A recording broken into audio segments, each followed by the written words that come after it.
je dis toujours aux parents, enfants atypiques, parents atypiques, arrêtez, s'il vous plaît, de vous imaginer comme des parents typiques et que vous allez vous en sortir. Vous n'allez pas vous en sortir. Mais Vous avez si, un enfant pardon, il y en a qui s'en sortent. Enfin, il y a je veux dire, des enfants imaginez. atypiques. Pardon, Non, mais ce que je veux te dire, c'est imaginez accompagner un enfant atypique avec les outils de la parentalité typique. Ah non, D'accord? C'est-à-dire, jamais. voilà, tout ce que la société autour de nous, ultra normée, d'accord, ultra rigide sur sa norme et de normalisation à outrance, vouloir faire rentrer un enfant atypique par une parentalité typique dans une société typique, c'est là l'erreur fondamentale.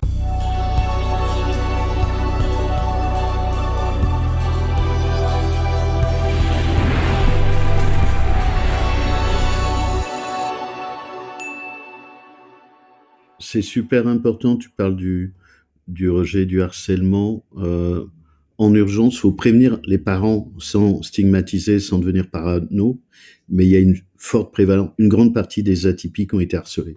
Et ça continue en entreprise et ça peut continuer toute la vie, mais pas tous. Mais quand même beaucoup.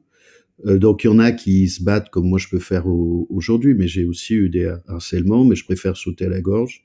Bon, après j'ai pas 15 ans et je suis un homme, donc c'est plus facile quand t'as pas 15 ans et que t'es un homme plutôt qu'une femme. Mais dans les nouvelles générations, j'ai trouvé des nanas livrées avec des kalachnikovs, j'ai trouvé très drôle.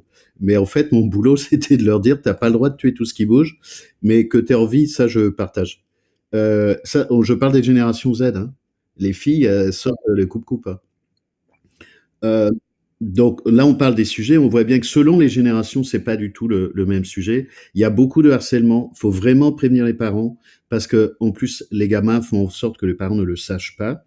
Ou ce que j'ai pu voir sur des garçons versus les filles, c'est-à-dire qu'ils se font harceler, mais ils le disent pas parce que c'est du challenge à savoir s'ils vont se défendre. Mais les filles peuvent le faire aussi pour savoir si elles vont s'en sortir, qui peut les conduire par ailleurs plutôt les adultes à se mettre dans des situations critiques tout à fait discutables, mais en fait ça correspond à ce profil de psychologie atypique femme.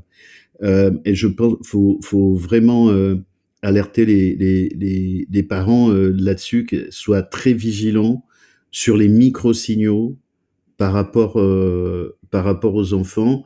Et sur cette question de rejet, c'est pour ça que dans des études que je ne partage pas, qui disent qu'il n'y a pas de surreprésentation d'anxiété pour les surdoués, si pour les surdoués atypiques, non pour les surdoués typiques. Parce que comme ils sont typiques, ils n'ont pas de rejet, ils ont de la reconnaissance d'une supériorité académique et scolaire, donc il n'y a pas de rejet. Mais pour les atypiques, oui, évidemment qu'il y a de l'anxiété. D'ailleurs, c'est reconnu dans des études américaines pour autant qu'on les consulte, que évidemment qu'il y a de l'anxiété, que tout ce que tu dis, ça génère de l'anxiété. Quand tu as l'impression de pas être tombé sur la bonne planète, tu dis bah ça va quand même merder un peu un peu beaucoup, ça va tanguer. Donc de fait, bah tu as des stratégies de soumission, d'adaptation. Un autre truc dont j'ai pas parlé depuis longtemps, c'est la loyauté familiale. J'en avais parlé au congrès de la Douance. C'est-à-dire que tu as des atypiques, des enfants atypiques qui décident de pas être intelligents tant que les parents sont pas décédés. Parce que les parents ont un bas niveau de culture ou d'éducation et en fait, pour pas les dépasser, et ça peut être totalement inconscient, ils ont verrouillé leur cerveau, leur intelligence, loyauté familiale. C'est absolument inconnu. Mais il faut bien savoir qu'il y a toutes ces bizarreries et ces étrangetés. Mais si on rentre dans le moteur, ce qui moi m'intéresse de rentrer dans le moteur, on peut tout à fait avoir accès à ce genre d'informations. Bon, faut poser les bonnes questions, mais on peut tout à fait avoir accès à ces informations. C'est-à-dire que, comme tu le disais tout à l'heure, un enfant atypique a une lucidité supérieure, et c'est pas de l'intelligence cognitive académique, c'est une lucidité. Donc c'est des formes de vue, ça y est, je cherche le terme, de vélocité. Mais la différence typique-atypique, c'est le monde atypique est pour l'essentiel une boîte noire.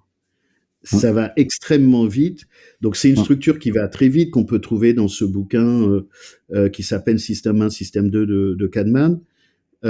C'est de l'intelligence qui va plus vite. C'est une boîte noire. c'est de l'intelligence, mais comme on n'a pas défini l'intelligence, donc en fait, ce sont des processus cognitifs, psychocognitifs, qui met en mouvement le premier cerveau, le ventre, et le deuxième, plus le biologique, plus le cœur. Le viscéral, c'est le ventre et le cœur. Là où ce qu'on appelle aussi l'intelligence, mais ça pourrait tout à fait discuter, de performance cognitive académique, mais c'est de la performance cognitive. Est-ce que c'est de l'intelligence? Tout ça se discute. Mais en tout cas, c'est ce que le monde ordinaire reconnaît, vu de sa culture autochtone, comme une forme d'intelligence telle que ça a été posé comme ça, et surtout pas réinterrogé. Et puis tous ceux qui sont ni dans l'un ni dans l'autre, bah, ils ont aussi d'autres formes d'intelligence. Il y a des gens qui ont des intelligences manuelles, des intelligences sportives, l'oreille absolue. Il y a d'autres formes d'intelligence, de rapport au monde et de dons qui rentrent pas dans un test de QI. C'est d'une pauvreté à pleurer quand même. C'est un test scolaire.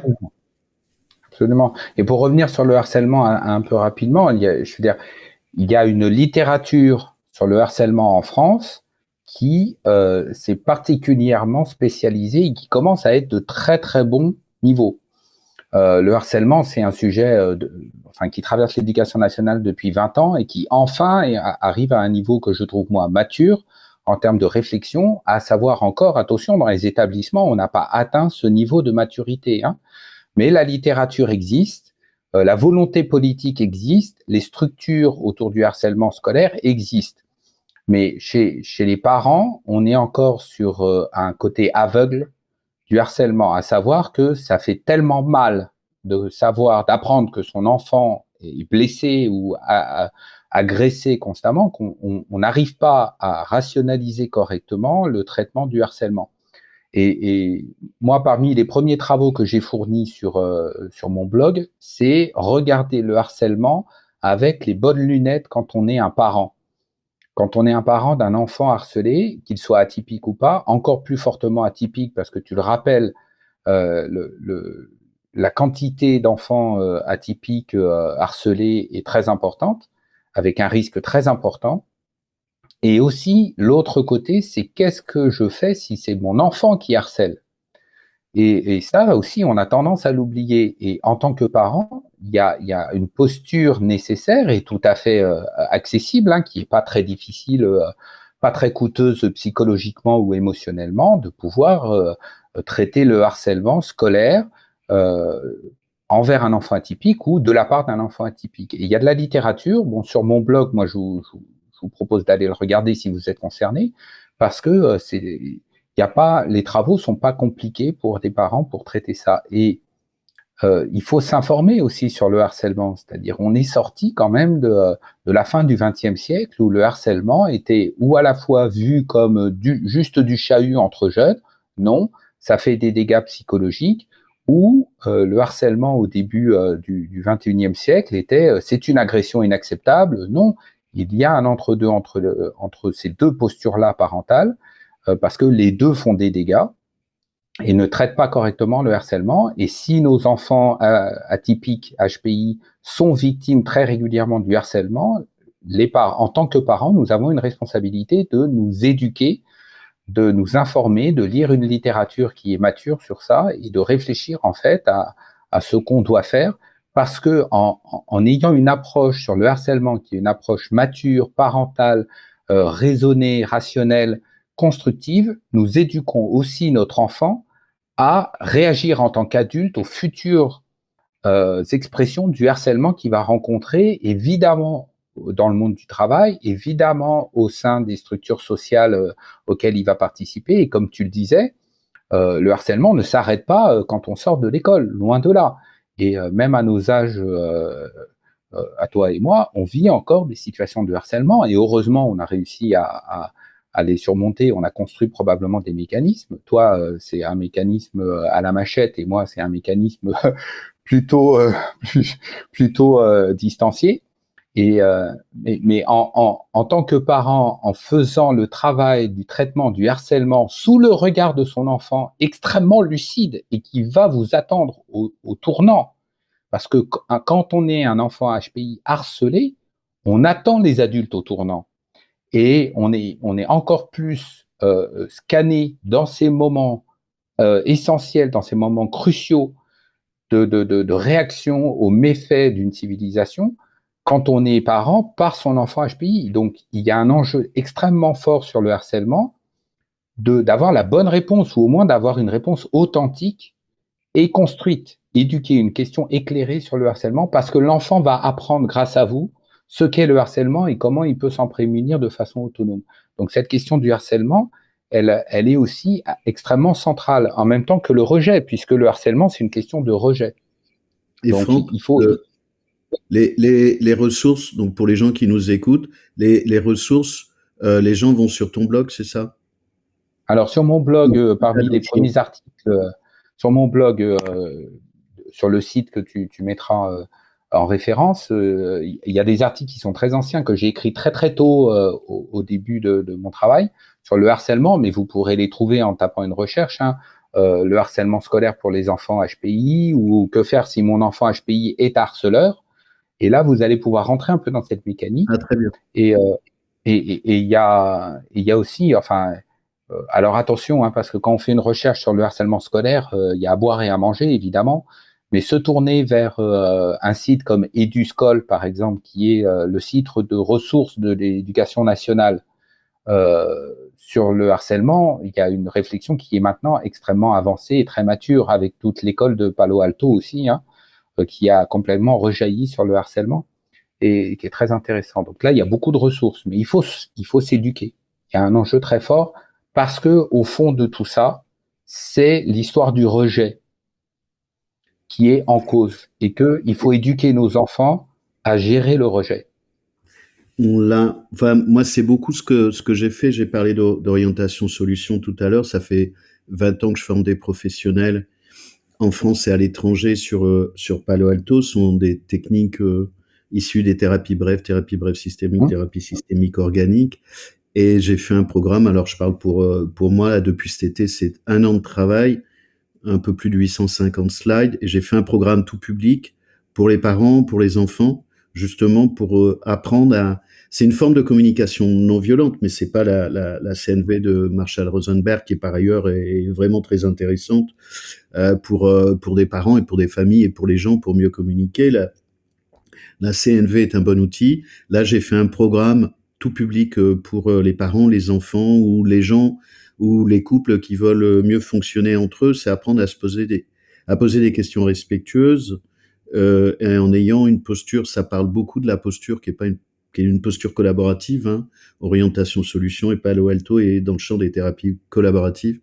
Et puis j'ai fait un autre programme pour les professionnels où là j'ai beaucoup des gens qui font du conseil, du management, du coaching, des RH, des médecins, des psys, des thérapeutes, des psychanalystes. Parce qu'il y a aussi une nécessité, comme tu le fais, c'est d'étayer, de donner des outils, de donner des modèles, de donner des supports. Ça s'apprend pas naturellement quand on est entouré dans un monde qui est la jungle, hein. Il y a qu'à allumer la télé pour voir l'état de la jungle, des proies et des prédateurs, hein, j'entends. Il y a un vrai travail de rééducation fonctionnelle, psychosociale et politique à se parler correctement. Et ça, c'est pas gagné, vu que les institutions sont de plus en plus en tension, qu'on parle de l'école ici ou des entreprises que je connais très bien depuis plus de 30 ans. Il y a besoin d'outils et de méthodes. Trouvez celles que vous voulez, mais il y a vraiment besoin d'outils et de méthodes. Il y a aussi... j'en ai pas beaucoup parlé des travaux de Feuerstein sur pour les atypiques. Comment ça s'appelle? Tu vois ce que je veux dire? C'est sur la remédiation cognitive pour des atypiques. Vous avez un site qui s'appelle Apprendre, comprendre. Vous mettez remédiation cognitive. Il y a des atypiques qui ont besoin d'aide. Là, je suis dans les outils opérationnels et opératoires. Pour la neurodiversité, pour réapprendre à mémoriser, à comprendre. Je vais essayer de chercher ça, je vais en reparler un peu plus loin. Il y a besoin, enfin, c'est pour dire aux gens qu'on n'est pas démunis, que depuis ces dernières années, alors j'étalonne ça avec le congrès de la Douance qui aurait 9 ans, qui s'est arrêté, mais on aurait 9 ans cette année, mais il y a beaucoup de professionnels qui ont émergé, beaucoup concernés sur toute la neurodiversité, beaucoup d'outils, de sites, de trucs contributeurs. Par contre, il faut s'y coller. En fait, en fait, faut y aller. Comme Moi, je tu, dirais, ouais, tu le dis, tu vois, pour moi, l'éducation nationale, faut pas abandonner les enfants. Faut pas interagir n'importe comment avec les enseignants ou avec les structures institutionnelles. C'est du boulot, c'est épuisant. moi, je dirais pour les parents, en fait, pour pas les décourager, c'est en deux temps. Un, fermer les canaux grand public pour le HPI.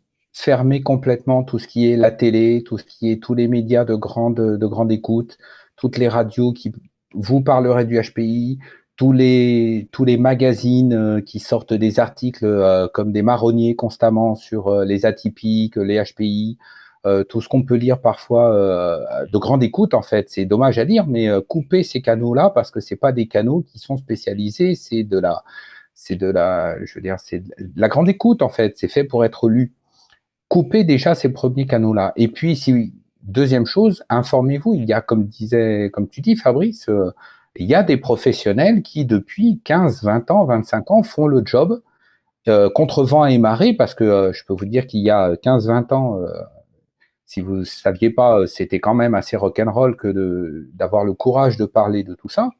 Mais il y a des travaux qui sont exceptionnels et qui sont tout à fait accessibles, opérationnels, rentrez tout doucement. Au niveau opérationnel, moi, je cite toujours le travail de Chloé Romingas sur son site Rayures et Ratures, donc Rayures au pluriel et Ratures au pluriel.fr.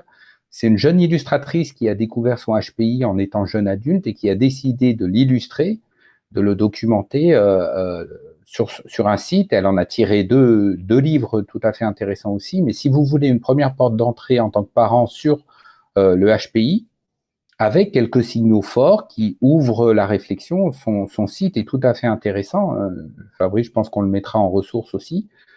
Vous ouvrez cette porte-là, et c'est le monde de Narnia en fait. Rayures au pluriel et ratures au pluriel. Je peux te .fr. répondre sur Chloé. En Oui, fait, je la suis depuis le début. oui. On a convenu qu'elle viendrait sur ma chaîne parce que je l'ai sollicité depuis longtemps. Je la suis depuis 8, ça doit faire 7, 8, 9 ans peut-être qu'elle a démarré.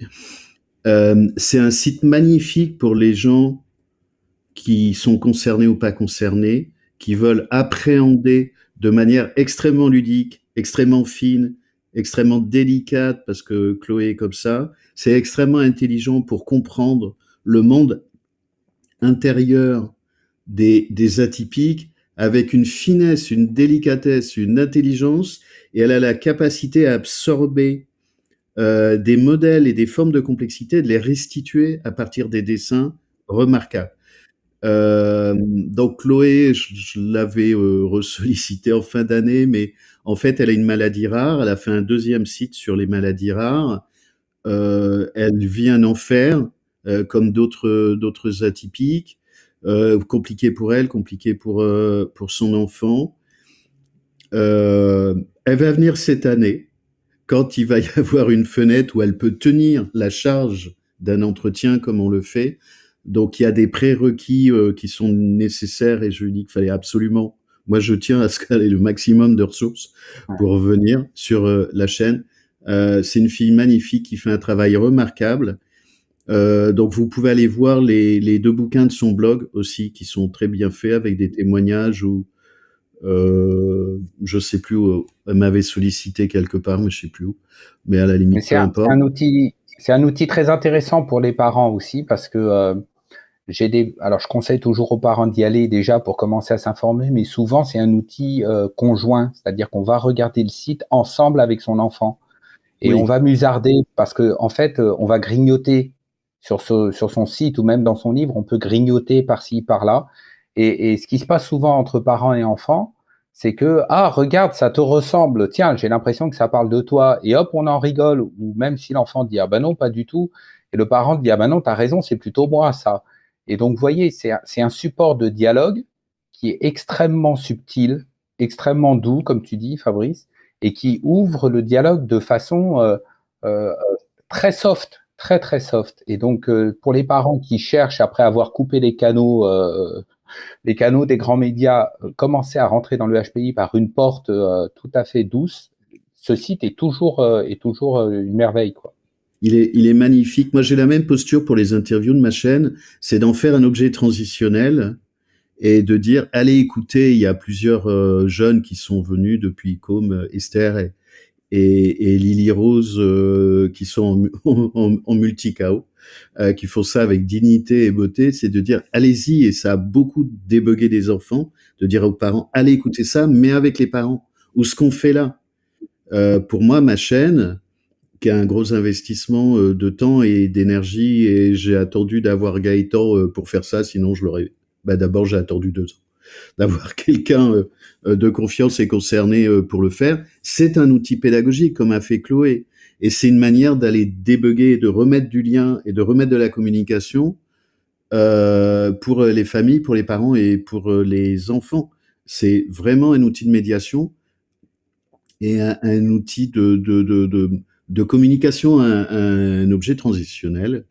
Oui, Euh, bah, on est tous engagés sur ça. Moi, de mon côté, j'anime un podcast depuis 2 ans. ouais. Pareil, c'est la volonté en fait d'éduquer tout doucement avec des sujets. Je rencontre, enfin, je reçois des personnes. Là, je vais rencontrer la maman dont je vous ai parlé tout à l'heure avec son livre et sur son jeune. Je vais l'accueillir cette année sur plusieurs épisodes de podcast. Oui, c'est des outils transactionnels très intéressants et je pense que c'est par là que les parents doivent se diriger pour s'informer et pas sur toute la littérature grand public, y compris, alors on va envoyer peut-être un petit peu des coups de pied de l'âne à du monde, mais il y a des scientifiques qui se permettent de sortir des articles concernant le HPI à la fois, enfin, en toute méconnaissance grave du profil et de tout ce qui va. Et moi, je pense à des personnes qui ont osé écrire sur la réussite scolaire des enfants HPI et de sortir des poncifs sous prétexte d'avoir créé des enquêtes. Et on s'est rencontrés et il n'a pas fallu 30 secondes pour qu'ils bug quand je leur pose des vraies questions sur la condition HPI. Il faut se méfier de tout ça. Et on a même dans le monde scientifique des gens qui commettent des erreurs crasses. Donc, faire confiance à des professionnels qui, comme toi et comme moi, offrent des objets transactionnels, c'est-à-dire d'ouverture sur le sujet, tout doucement, à s'auto-éduquer. Il n'y a pas de meilleure façon de connaître que de s'auto-éduquer tout doucement, de façon, je dirais, de façon à la fois ludique, mais aussi très lucide. Mais il faut Euh, s'éduquer. tu poses un problème aussi qui nous fait souci sur ce sujet-là, c'est que la science n'est plus de la science. On en a parlé avec Philippe Guillemont qui est venu sur ma chaîne, c'est-à-dire que là aussi on est dans le monde des ténèbres, que en gros HPI est un prétexte parce que globalement beaucoup de gens s'en foutent. Hein. C'est-à-dire je parle d'articles, de journalistes ou de soi-disant scientifiques qui sont neurotypiques, c'est-à-dire que ce qui les intéresse c'est leur business et leur job et leur parcours universitaire. Moi j'ai plein de copains docteurs, doctorants et j'ai travaillé je sais pas une quinzaine d'années, un peu plus à l'université ou avec des universités sur différents registres. Et dans ce cas-là, HPI, si tu veux, c'est juste ça ou n'importe quoi d'autre, avec très souvent des études qui ont des biais d'échantillonnage, avec de toute façon des cohortes HQI, c'est-à-dire de gens qui ont plus de 130, qui sont atypiques ou pas atypiques. Et après des études, tu leur fais dire ce que tu as envie qu'elles disent. Tu vois, ça dépend comment tu les as posés. Et puis il y a pas le temps. Puis de toute façon, il y a plus d'argent. Donc ces gens-là, ils ont besoin de bouffer comme tout le monde. Si t'as pas trop d'égards et que t'es pas concerné, ben tu piétines le sujet. Voilà, parce qu'il y a plein de trous partout et que tu vas pas te faire chier avec des gens complexes qui en plus sont pas d'accord. Donc tu fais un espèce de truc robotisé qui a à peu près de la gueule et qui ressemble au cliché officiel. Comme ça, tu déranges personne. Ou moi j'ai des psys, des neuropsys ou des médecins ou autres ou des docteurs qui me disent mais Fabrice, le problème c'est que si je dis ce que je pense ou si je dis la vérité de ce qu'est ce monde-là, ben, je vais avoir des problèmes avec mes collègues. Je vais avoir des problèmes pour travailler, pour gagner ma vie. C'est comme du McDo, c'est pareil. J'ai fait 10 ans d'études, t'as des gens, ils ont fait 10 ans d'études, ils sont au RSA hein, aujourd'hui, si tu veux. Donc c'est une réalité qui fait que aussi, On va pas s'encombrer avec des gens qui sont pas d'accord. Tu mets ça dans un robot, tu mets des chiffres. Les chiffres, de toute façon, ça couine pas, hein, c'est pratique. On s'emmerde pas avec ça. Tu fais ça à la serpe. Tu dis que tu as raison. Tu fais une étude. Éventuellement, tu rajoutes des zéros sur le nombre de gens que tu as consultés. Et puis, c'est censé dire la vérité.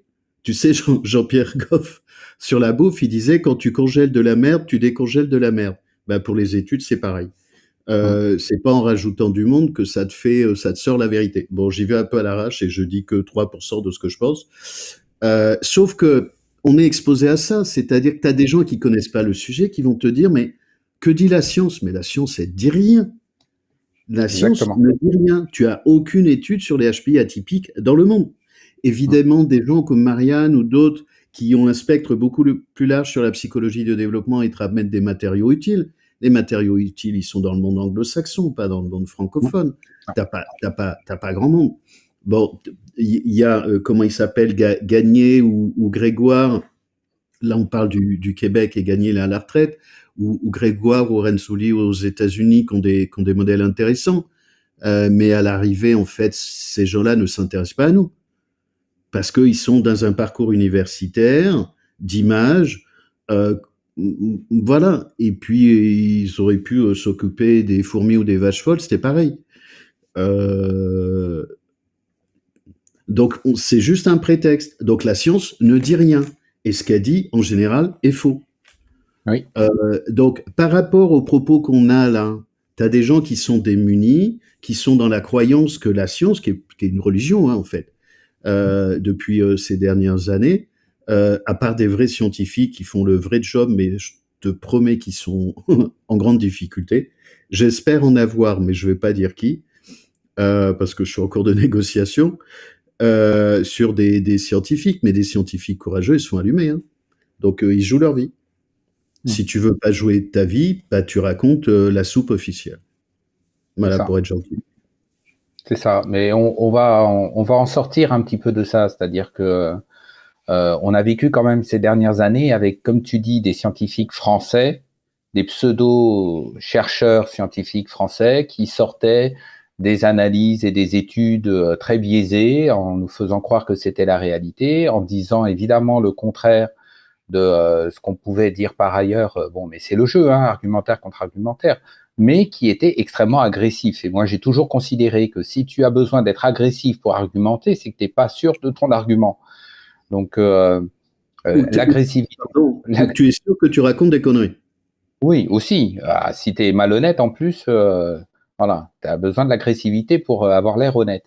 Mais on est sorti de ça et à chaque fois qu'on me demande que je poste un article ou un post LinkedIn, on me dit citez vos sources. Moi, je dis bon, on va sortir un petit peu de ce réflexe. Discutons avant de citer des sources parce que au moins argumentons les uns avec les autres. Et pour les parents, en faisant toujours le focus sur les gens qui nous regardent, je veux dire, nous, on a été parents, on est parents. Donc, avant de se regarder en tant que professionnel, on peut aussi se regarder en tant que congénère parce qu'on a au moins aussi à échanger sur nos vécus, sur notre expérience de vie, en plus d'être des professionnels aguerris, parce qu'on fait le job, on ne fait pas des études scientifiques avec des grandes formules mathématiques et des études empiriques, mais on fait le job de la réflexion et de la confrontation de nos idées. On fait des émissions comme la tienne où on met tout sur la table et on voit ce qu'on en tire ensemble. Et pour moi, c'est le véritable travail d'avancer de la pensée. Et pour moi, ça, c'est de la science. On remet en cause, on doute, on formule des hypothèses, on revient en arrière, on repart. Et comme je disais à un moment, on est en friche. C'est un domaine de la connaissance humaine qui est entièrement en friche et on va avancer tous ensemble à la frontale. Mais Donc, c'est ça la vraie science. Si tu veux, soit tu fais de l'anthropologie ou de l'ethnographie de terrain et tu vas voir en fait qu'est-ce qu'il y a sur le terrain pour aller voir les peuples premiers, soit tu restes dans ton petit bureau et tu fais tes petits calculs que tu vas publier en faisant surtout en sorte de ne pas aller sur le terrain parce que quand même c'est chiant. Puis surtout ça peut contredire tes propos. ouais. Mais on se retrouve dans cette... Évidemment que les deux sont utiles. Hein. Les deux sont utiles si les deux sont bien faits.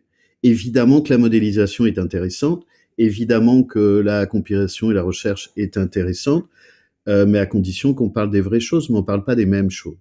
Et puis en plus, Non. à condition qu'il y ait de l'honnêteté dans tout ça, ce au quoi je ne crois pas. Mais ça veut dire que soit faut être équipé, comme moi j'ai des chercheurs et des scientifiques qui me démontrent ce dont je viens de parler, hein. C'est-à-dire que j'ai des arguments techniques sur ce sujet-là, mais ça m'intéresse pas de faire la guerre. Faut juste pas trop venir me chercher, mais ça m'intéresse pas de faire la guerre. Mais il y a des arguments tout à fait objectifs de nature scientifique pour aller démonter ces articles. Mais à quoi ça sert? Enfin, ça ne m'intéresse pas. Je ne fais pas des combats là-dessus, que je n'ignore pas par ailleurs. Ce qui m'intéresse, c'est d'aider les gens. Le reste, je m'en fous. Mais quand même, pour aider les gens, comme tu disais tout à l'heure, faut des cartographies, faut un peu les rassurer. Il n'y a pas de source parce qu'il n'y a pas de recherche, ou alors faut l'aller chercher plutôt dans le monde anglo-saxon, même sur THPI, où je travaille là-dessus depuis 15 ans, ou TTHPI, ou au-dessus, et ce sont des sujets que je vais aborder, mais j'attends aussi des interviews sur ce sujet-là. C'est dans le monde anglo-saxon que j'ai trouvé des matériaux à peu près opératoires, objectifs, honnêtes et valides. Sinon, c'est très très pauvre, hein, très sérieusement, c'est très très pauvre. Soit on s'intéresse aux gens, soit on s'intéresse aux chiffres et aux modèles qui par ailleurs sont extrêmement intéressants comme travail de recherche. Mais on peut pas opposer les deux. C'est pas aux frais des gens. Enfin, moi, ça Moi, m'intéresse je, pas. Moi, j'ai été très surpris quand j'ai commencé à faire de l'accompagnement un peu structuré pour les enfants HPI. J'ai été très surpris en fait des associations de parents. Euh, J'y pensais là en parlant de sources en fait. Légitimement, les parents peuvent imaginer que les associations de parents HPI peuvent être des sources de réflexion, des sources de soutien, etc. Alors, certes, c'est des structures de soutien, oui. Juste si tu peux donner le nom des associations, j'imagine que tu parles de la FEP et de l'ANPEP. C'est ça, exactement. Les deux grandes associations de parents en France, hein, et encore l'ANPEP, c'est une association qui est la fille de De la FEP. l'association de terrassiers, oui, qui normalement a une lignée quand même assez valide. Mais j'ai été surpris en croisant des familles qui disaient à quel point c'est pas un centre de ressources, à quel point en fait les associations sont. Alors peut-être je vais recevoir des courriers ou des emails de responsables d'associations, mais tant mieux parce que venez qu'on en discute parce que depuis que moi j'ai commencé ce travail, j'essaie de prendre contact et personne me répond. Mais je suis surpris d'avoir des familles qui me disent à quel point en fait les associations sont en vase clos. C'est-à-dire qu'il y a une connaissance qui reste à l'intérieur de ce qu'ils connaissent et avec toujours les mêmes intérêts de positionner les enfants avec la même vision des enfants, etc. Bon, ça peut être tout à fait louable, mais c'est pas une ressource. Alors parfois on me dit, mais citer les associations, ben, j'ai un peu de mal à citer les associations de parents comme étant des ressources de réflexion pour les parents et de soutien. Moi, j'ai eu Euh, des bons retours. Donc pour les gens qui cherchent, l'ANPEP, c'est A-N A-M-E-P-E-P, et la FEP, c'est A-F-E-P, sur des territoires ou des régions, donc c'est, je pense, assez inégal d'avoir ouais, des ressources, mais qui tient plus aux personnes locales qu'aux structures. Moi, dans les groupes que j'ai créés, alors ma base, elle est à Bordeaux essentiellement, mais je suis dans plein d'autres endroits, d'avoir des gens du conseil d'administration, de la FEP ou de l'ANPEP qui venaient, mais ça tenait aussi aux gens, c'est-à-dire que essayer de collaborer ou d'échanger, parce que à l'arrivée, j'allais dire les structures, on s'en fout, c'est pas ce que pensent les structures, hein. En sociologie, on sait très bien que les structures, elles commencent à vouloir se sédimenter et prévaloir sur les gens, ou en psychosociologie. Mais il y a aussi des exceptions, il y a aussi des ressources, il y a aussi des gens de bonne volonté. Je parle des gens indépendamment des structures. Après, je ouais. sais pas qui conseiller d'autres pour les parents ou pour les enfants. Mais pour être clair sur le sujet, parce que j'ai l'air un peu d'être un ours sur ça, mais c'est tellement aléatoire en fait. C'est-à-dire que, comme tu dis, ça tient à la bonne volonté locale et ça devrait pas, hein, parce que normalement, il y a une mission générale sur l'association. Mais oui, alors évidemment, il faut toujours conseiller de contacter le représentant local d'une association de parents, je dirais plutôt d'une association de parents spécialisée, c'est-à-dire sur les enfants atypiques. Mais c'est 50-50, c'est-à-dire où vous allez tomber sur quelqu'un qui fait extrêmement bien son rôle, ou vous allez tomber sur quelqu'un qui va vous dégoûter en fait de contacter les structures. Donc euh, c'est tellement c'est une aventure humaine en fait. Voilà, d'avoir un enfant, c'est une aventure humaine. D'avoir un enfant atypique, c'est une aventure encore plus grande humainement, parce qu'on n'a pas le mode d'emploi parental, mais on n'a encore pas plus l'addendum atypique du manuel qui n'existe pas. Donc c'est une aventure, il faut mettre il faut mettre son chapeau d'aventurier et savoir qu'on part à l'aventure. Et je dis toujours aux parents, enfants atypiques, parents atypiques. Arrêtez, s'il vous plaît, de vous imaginer comme des parents typiques et que vous allez vous en sortir. Vous n'allez pas vous en sortir. Mais Vous avez si, il un y en enfant a, qui a... pardon, il y en a qui s'en sortent. Enfin, Oui, mais je veux il y a dire, des enfants imaginez... atypiques. Pardon, Non, mais vas-y. ce que je veux te dire, c'est imaginez accompagner un enfant atypique avec les outils de la parentalité typique. Ah non, D'accord? C'est-à-dire, jamais, jamais. voilà, je veux dire, tout ce que la société autour de nous, ultra normée, d'accord? Ultra rigide sur sa norme, et de normalisation à outrance. Vouloir faire rentrer un enfant atypique par une parentalité typique dans une société typique, c'est là l'erreur fondamentale. Absolument, je suis Et, d'accord.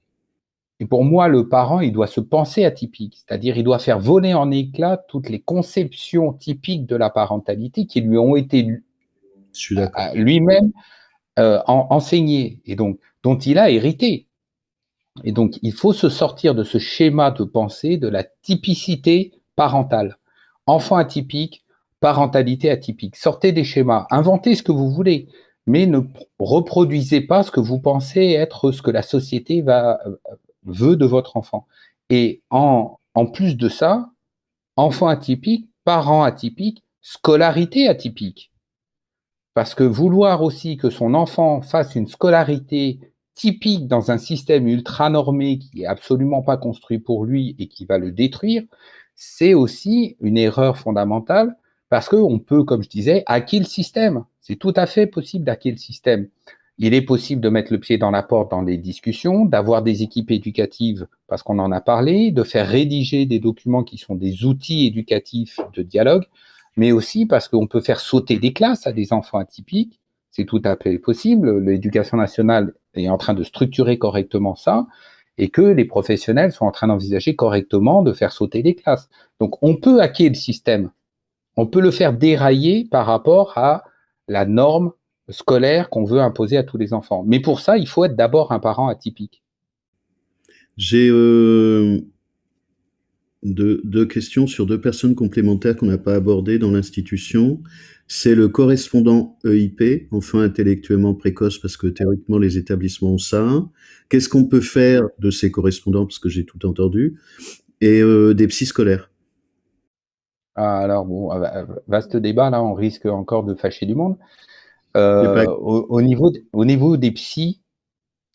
des psys, alors, ça dépend. Si on est dans le premier degré, c'est-à-dire de CP à CM2, le psy scolaire est un personnel médical, c'est-à-dire qu'il est rattaché au médecin scolaire, donc il est sur le champ psy complet. D'accord? Donc c'est quelqu'un qui a les compétences d'un psychologue, il a les diplômes et il a aussi toute la connaissance de la structure et de la psychologie éducative. Donc là, on est sur quelqu'un de médical qui peut passer, hein, d'ailleurs, faire passer le test de QI en interne. Hein, il est habilité, il en a les outils, pourvu qu'il ait la compréhension de tous les profils atypiques correctement. Oui? Juste, je fais une parenthèse parce que j'ai souvent eu cette question. Est-ce qu'un psy scolaire qui fait passer le test de QI a obligation de restituer le test et de faire un compte-rendu aux parents Oui, écrit? oui, c'est obligatoire. Et ça fait partie des choses qu'on combat avec les parents, que, y a des psys qui se permettent de pas faire de compte rendu ou de cacher le résultat. parce que Exactement. ça serait contraire à l'intérêt de l'enfant. Je veux dire, c'est attaquable. D'accord? Je le dis très clairement parce que je me suis spécialisé aussi dans les procédures juridiques. Alors, on me dit que j'ai pas de base juridique, mais pardon, j'étais quand même personnel de direction pendant plusieurs années et j'ai manié le code de l'éducation de façon assez fine. Les procédures sont attaquables juridiquement et moi, j'accompagne les parents sur ça. Donc ça, typiquement, c'est attaquable. D'accord? Il faut pas se laisser faire. C'est pas l'institution ou c'est pas le professionnel qui décide. Et dans le secondaire, pour continuer sur les psys, dans le secondaire, le psy est maintenant rattaché au conseiller d'orientation. D'accord? Donc vous avez le psy EN, ce qu'on appelait avant les COP, conseiller d'orientation psychologue. Le métier a changé il y a une dizaine d'années. Il s'est basé davantage sur la psychologie et pas trop sur l'orientation. Donc il y a maintenant cette double casquette. Mais ça reste des personnes qui peuvent faire passer le test de WISC, le test de psychométrie du QI. Et là, c'est des personnes qui vont avoir une vision beaucoup plus globale de la scolarité de l'enfant, parce que c'est quelqu'un qui va parler aussi de l'orientation et de l'éducation, et ils ont aussi des formations qui sont plus larges que sur un simple psychologue scolaire de premier degré. Voilà, donc pour faire la différence entre les deux. Est-ce que dans ta question, peut-on faire confiance à ce personnel-là dans le système éducatif? On peut Non, s'appuyer très fortement. Oui, on peut pardon. s'appuyer très fortement sur les psys de l'éducation nationale, mais encore une fois, avec vigilance et avec clairvoyance. C'était ça, c'est comme le reste. Tu as des gens qui sont bien, d'autres pas, tu en as des gens qui sont maladroits, démunis. Oui, Mais c'est oui. comment les utiliser de manière acceptable ou pas. Euh, alors, la clé, c'est le parent. On va le redire. La clé, c'est le parent, y compris dans la relation avec l'éducation nationale. C'est le parent la clé. Alors, comment les utiliser? C'est que c'est un interlocuteur quand même éclairé dans les écoles et dans les collèges. C'est quelqu'un qui a du fond. D'accord? Qui a de la formation, qui a fait des études et qui normalement est au clair avec tous les profils des élèves présents dans les établissements. Mais pour connaître des psy-EN, des psychologues, c'est aussi des personnes qui ont des biais cognitifs très forts et des personnes qui ont parfois des revanches à prendre, qui polluent complètement leur positionnement. Donc, c'est le parent qui est la clé dans la relation en disant je vous appelle en secours, en ressources, mais je suis quand même vigilant. Vous n'allez pas pouvoir me dire n'importe quoi parce que je me suis informé, parce que je me suis éduqué. Et ça revient sur le fait qu'il faut s'éduquer en tant que parent. Donc, oui, c'est des ressources et on en a besoin parce que c'est des interlocuteurs. Au même titre que le conseiller principal d'éducation, le CPE dans un collège, c'est un interlocuteur important, pourvu qu'il soit bien informé. Oui, le professeur principal, c'est quelqu'un de très important, etc., etc. Mais en tant que parent, il faut questionner le niveau de compréhension et surtout, je dirais, la bienveillance professionnelle de la personne que vous avez en face à vous. Donc ça, c'est pour les psychologues scolaires. Et concernant les référents EIP qui sont déjà statutairement présents dans tous les rectorats du territoire, il y a de tout. Mais si on parle structurellement, c'est des personnes qui sont positionnées pour être des personnes ressources dans les interstices de la hiérarchie de l'éducation nationale. Je m'explique, c'est que vous avez des personnes qui ont des responsabilités, le recteur, l'inspecteur d'académie, vous avez toute une hiérarchie pyramidale très structurée, et vous avez des personnes dans les interstices. Et vous avez des inspecteurs de l'orientation. Dans chaque rectorat, vous en avez un certain nombre selon la taille de l'académie. Et ces personnes ont pour mission la réussite de chaque enfant. Et dès que vous êtes dans une situation compliquée, vous pouvez interpeller l'inspecteur de l'orientation de votre rectorat. Et dans le cas des enfants à besoins éducatifs particuliers, donc notamment les enfants intellectuellement précoces, il y a un référent qui est censé être spécialisé et connaître à la fois très finement le profil, mais aussi connaître très finement le fonctionnement des établissements. Et il a, dans ses prérogatives, la possibilité d'intervenir dans les établissements. Et ça, c'est très, très intéressant. Et je te remercie d'avoir posé la question. C'est que vous avez une personne ressource. Et pourvu que cette personne assume complètement ses prérogatives, elle peut rentrer avec vous dans l'établissement pour dénouer des situations qui vous semblent compliquées ou complètement dans l'impasse. Donc, c'est une personne qui est à l'extérieur, qui hiérarchiquement a autorité de pouvoir dire au chef d'établissement, écoutez, changez votre façon de faire parce que là, l'enfant est en difficulté et devenons tous raisonnables. Donc, pour contacter votre référent EIP en académie, c'est tout simple. Vous allez ou sur le site de l'académie et vous regardez le service qui va avec, ou vous appelez tout simplement le standard en demandant à parler au référent ou à la référente EIP. Alors, encore une fois, je vais être très honnête, selon l'académie, vous tombez bien ou vous tombez mal. D'accord? Moi, j'ai rencontré une référente EIP dans l'académie de Paris qui était extraordinaire. D'ailleurs, elle s'appelle Florence Paris et était très très bien à son poste de référente EIP. J'ai fait appel à elle pour dénouer des situations très compliquées, y compris dans le secteur privé. Hein. Je veux dire, le privé sous contrat, bon, je vous passe les spécificités, mais le référent EIP peut mettre les pieds dans un établissement privé sous contrat, même s'il n'est pas sous contrat. Je veux dire, l'État a encore les mains dans les systèmes. Donc, votre référent EIP, c'est un bon interlocuteur, mais il faut tomber sur une personne qui assume complètement ce poste-là. Ouais, merci beaucoup pour ces précisions. On va commencer à atterrir. Est-ce que il y a des choses importantes à côté desquelles on est passé? Je pense qu'on a fait pas mal le tour quand même. On a dit des messages importants hein, pour les parents, ceux qui nous ont suivis depuis le début. Les parents sont la clé. Les parents sont la clé, mais il faut s'informer, il faut accepter de s'éduquer. Il faut accepter de sortir des schémas, de se dérailler de nos conceptions de la parentalité pour pouvoir comprendre son enfant, être très authentique, être vigilant sur des sujets dont on a parlé, hein, que sont le rejet, le harcèlement, l'épuisement, le burn-out. On a fait un grand tour et c'est formidable d'avoir pu explorer tout ça ensemble. Faire confiance. Il y a beaucoup de professionnels dans la psychologie et en dehors de la psychologie. Il y a beaucoup de professionnels pour saisir la main que vous leur tendrez parce que vous avez besoin. Moi, je dis toujours, je suis la personne que vous appelez quand vous ne savez pas qui appeler. Voilà. Et parce que je vais faire l'interface ou parce que j'aurai probablement des réponses que vous n'imaginiez pas que je pouvais détenir. Donc, les parents, vous n'êtes absolument pas seuls. Voilà. S'il y a un message principal, c'est vous êtes démunis, vous êtes dans des situations, mais vous n'êtes pas seuls. Il faut juste vous tourner vers les bons canaux.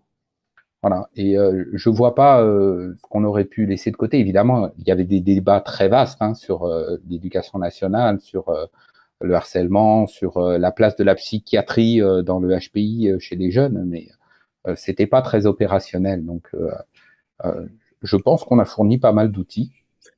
Bah, c'est-à-dire que la place de la psychiatrie, c'est un vrai sujet avec l'exemple que tu as donné tout à l'heure. C'est-à-dire qu'il y a des gens qui sont en psychiatrie qui n'ont rien à y faire du tout. Je parle d'atypique. Hein. Mais c'est un sujet aussi qui est extrêmement délicat sur un domaine où on peut se faire embêter. Mais la psychopathologie ou la psychiatrie peut concerner tout le monde, HPI compris. Mais si on ne connaît pas le sujet du décalage des HPI, de ce que ça peut produire, comme dans l'exemple que tu as donné, eh ben il peut y avoir des vraies confusions dangereuses. Et par ailleurs, il y a des HPI qui ont besoin, comme tout le monde, d'avoir des prises en charge en psychopatho ou en psychiatrie. C'est un vrai sujet en soi, mais c'est un sujet extrêmement délicat et on touche pas au même monde institutionnel. Rajouter peut-être dans la liste que tu as donnée, on l'a abordé un peu, mais que les parents fassent très attention, c'est que l'enfant qu'ils ont n'est pas l'enfant qu'ils ont été. Et très souvent, j'ai entendu des parents qui disent, je voudrais pas que mon enfant soit comme moi, mais il n'y a aucune chance. C'est pas la même génération, c'est pas la même époque, c'est pas la même personne. Et il faut vraiment mettre un mur étanche. Évidemment que c'est un sujet de motivation, mais un mur étanche entre l'enfant qu'on a été, les dommages qu'on a pu avoir ou qu'on a pu rencontrer, et ce que va rencontrer notre enfant. On n'est pas au même endroit, on n'est pas sur la même planète, mais si on met de la distance pédagogique et psychologique avec ça, eh ben, on peut avoir une contribution à échanger de nos univers différents. Mais il faut d'abord dissocier les deux. Notre enfant n'est pas là pour nous soigner de nos blessures atypiques. Eh ben, on pourra en faire une bonne conclusion, je trouve, parce que c'est vraiment un point super important. C'est un angle mort, c'est un levier de motivation, mais c'est aussi un angle mort. Si ça te va comme conclusion. Parfait, parfait. C'est le point final. Merci beaucoup pour cet échange, Fabrice. Ben, merci beaucoup, Franck. Ça fait un moment que je t'avais sur mes tablettes, comme je t'avais dit. Mais j'essaie de, à la fois, je sais pas, c'est pas mon cerveau qui décide de l'écriture de ma chaîne, comme j'ai déjà dit. Je discute avec l'univers, qui, en général, me répond. Donc ça, j'ai un téléphone rouge. Et en fait, je vais à la fois créer des ruptures, des formes de continuité, pas être enfermé dans des étiquettes parce que j'ai horreur de ça. Et je trouve que c'est un bon continuum. Tu verras l'interview avec Marion sur tout le programme politique et institutionnel de la Suède, qui est unique au monde et qui est pas transférable chez nous. Enfin, dans les idées, oui. Et puis là, on atterrit, on parlait des enfants avec Marion, et là, on va avoir des enfants dans notre système éducationnel. Et en fait, c'est une manière aussi d'aller questionner sur les parents. C'est pas blanc-noir. Et puis après, tout ça est circonstancié à nos histoires personnelles, à nos histoires générationnelles. Et en même temps, j'étais ravi que tu ramènes tout ça, c'est de trouver des outils. Il y a des outils, il y a des sites, il y a des gens, il y a des liens, il y a des solutions. Évidemment qu'il faut se décarcasser. Et puis, il y a des enfants atypiques qui sont pas problématiques. Moi, je l'ai jamais été. Je suis né adulte, je vais vieillir. Je suis né vieux et j'espère rajeunir en vieillissant. Donc ça, c'est comme beaucoup d'atypiques. Il y a des enfants atypiques pour lesquels il y a plein de problèmes. Il n'y a pas de problème. Ils sont stables, ils absorbent les aspérités. Donc il s'agit pas d'aller poser des problèmes sur les problèmes. Il y en a pas forcément, mais il faut juste vérifier qu'il y en a pas. Et il vaut mieux mettre des diagnostics ou des identifications. C'est-à-dire que quelqu'un qui a HPI, bah, c'est bien d'aller voir s'il n'y a pas d'autres trucs qui se promènent. Et s'il y en a pas, c'est une bonne nouvelle. Et que à l'éducation nationale, il y a aussi des gens très bien qui se décarcassent, il y a des gens remarquables, et de voir tous les outillages, et c'était important, moi j'ai pas toute ta compétence et ton expérience et expertise là-dessus, qu'il y a des pistes de solutions. Évidemment, ça requiert une certaine stratégie à mettre en place, et merci infiniment d'avoir pris le temps, là on a plus de 3 heures, pour un sujet qui est extrêmement délicat, qui est super chaud pour les parents et pour les enfants, parce qu'il y a aussi des vies à sauver. Et donc, on arrête là pour ce nouvel épisode. Merci beaucoup, Fabrice. Et puis, c'est tellement enthousiasmant de pouvoir parler de ça ouvertement. Et je veux dire, le champ est tellement ouvert devant que il n'y a que de l'espoir qui nous attend.